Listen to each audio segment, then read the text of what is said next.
Hey everyone, how's it going? Welcome to NoDQ&A video right here on NoDQ.com, as well as the YouTube channel and NoDQ&A videos affiliate, ringsidenews.com. This is episode number 830. Monday Night Raw just ended. We are less than 24 hours away now until the brand extension, the draft, begins. A lot to cover, a very eventful edition of Raw. We had the main event, Dean Ambrose versus Seth Rollins for the WWE Championship. We'll start off with that. Got this question here from Mr. Johnson. What did you think about the ending to the Seth Rollins and Dean Ambrose match? For those of you that have not seen it, it was essentially a disputed finish. You had Seth Rollins doing a superplex from the top. Dean Ambrose turned it into a pinfall. The referee had gotten knocked down moments earlier. He counted 3. The match was over. People thought Dean Ambrose had retained the WWE title, but then Stephanie grabbed the belt and announced Seth Rollins as the new WWE Champion, and that's how Raw ended. Raw went off the air with Seth Rollins holding up the belt and his music was playing. Now, what WWE did was they had footage on the WWE Network of the aftermath. So if you tuned in to the WWE Network right after Raw ended, you saw the aftermath where the referee ruled the match a draw because Ambrose and Rollins both had their shoulders down at the same time, and thus the match was ruled a no contest. And because of that, we have Dean Ambrose retaining the WWE title. Seth Rollins grabbed the belt, tried to attack Dean Ambrose. Ambrose countered, hit the dirty deeds, and held up the title, and that's how Raw ended, with Ambrose's music playing, still the WWE Champion. So what do I think about that ending? I'm surprised the way WWE did it.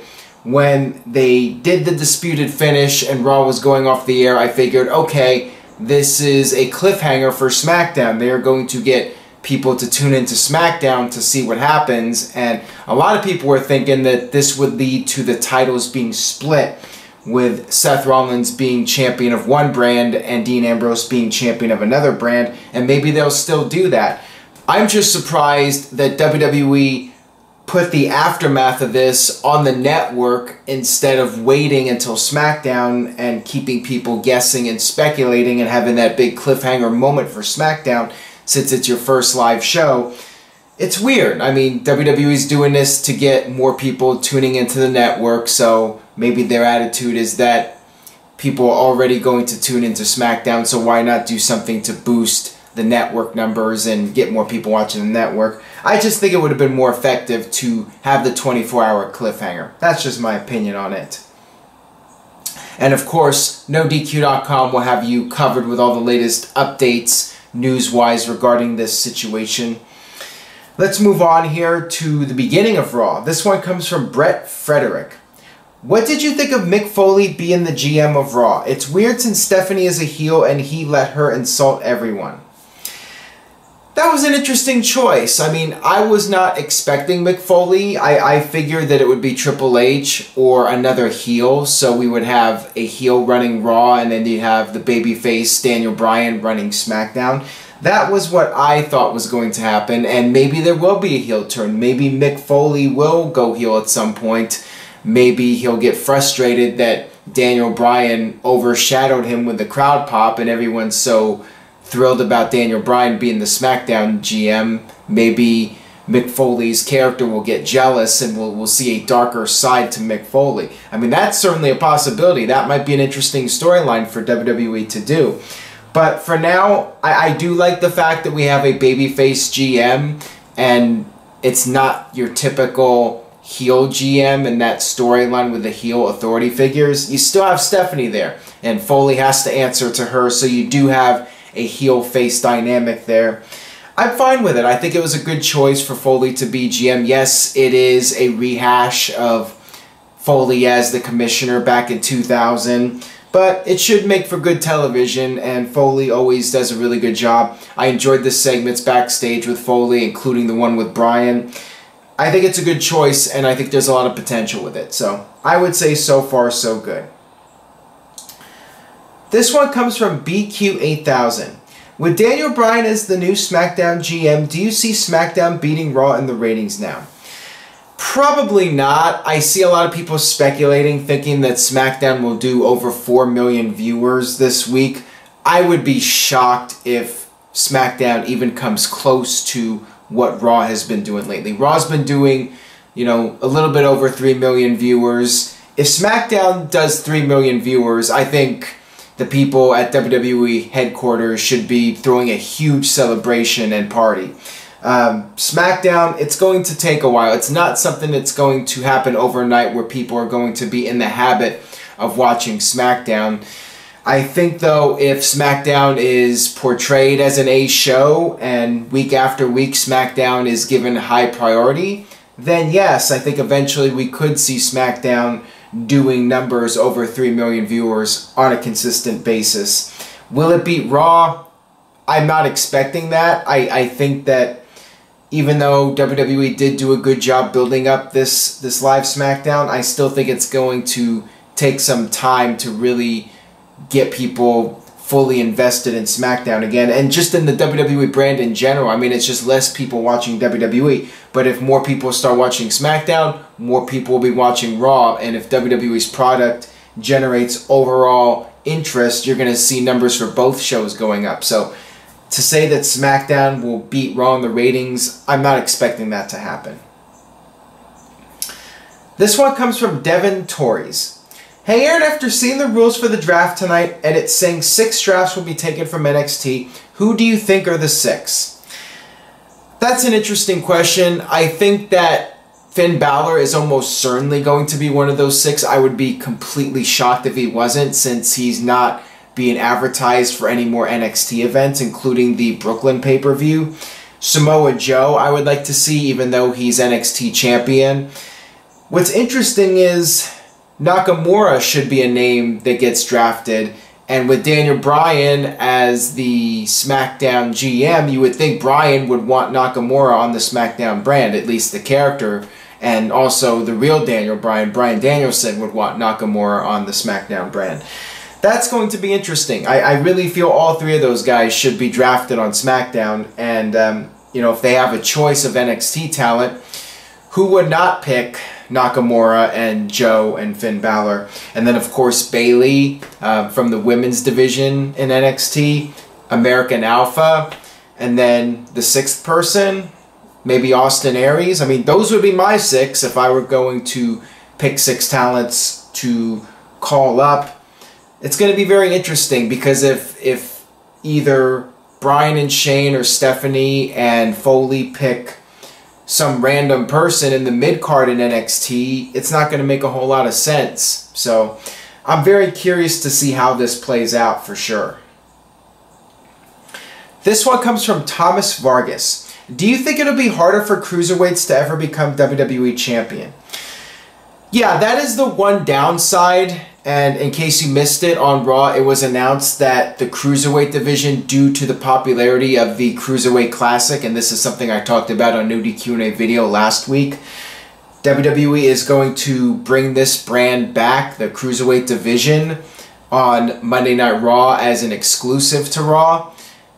I think the one downside to it is that it will create somewhat of a glass ceiling where you have the Cruiserweight competitors, and it's going to be hard for them to break out of that division and go on to become heavyweights. You know, once they have that definition of being a cruiserweight, it's going to be hard for fans to see those competitors as potential top WWE superstars and even WWE Champion. That will be the one challenge and the one downside, I think, to doing the Cruiserweight division. It will definitely add a little bit of depth to the show and have fans more invested in Raw now, because you have something different and you have a Cruiserweight division, which a lot of older fans really like, a lot more of your hardcore indie fans like. So it'll give them something to watch on Monday nights now and give them something to be excited about. And speaking of the Cruiserweight division, got this question here from Anthony. With the Cruiserweight division exclusive on Raw, do you see WWE bringing back the Cruiserweight Championship?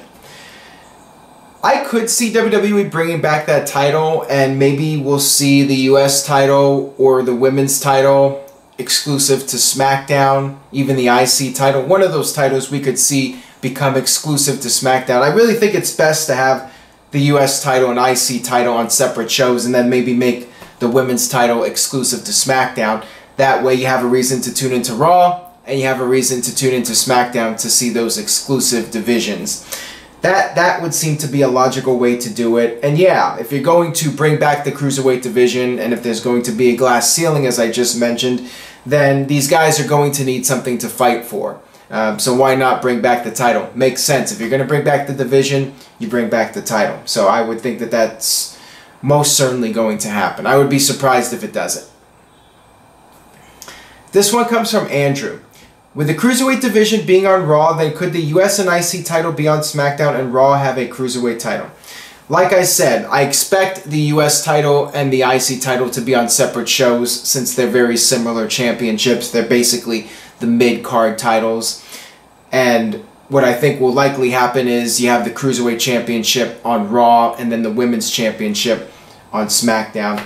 Tag team division, not sure what you do there. Maybe you could do the same thing with the world title, or if you're going to have separate world titles, maybe have the tag team division be the one division that is defended on both shows. You could do that, or create two sets of tag team titles. This one comes from Boston Rules 15. Is the WWE Draft a real draft, or is it already decided where each superstar will go before the draft? WWE has already decided which guys will end up on which shows. That has already been determined.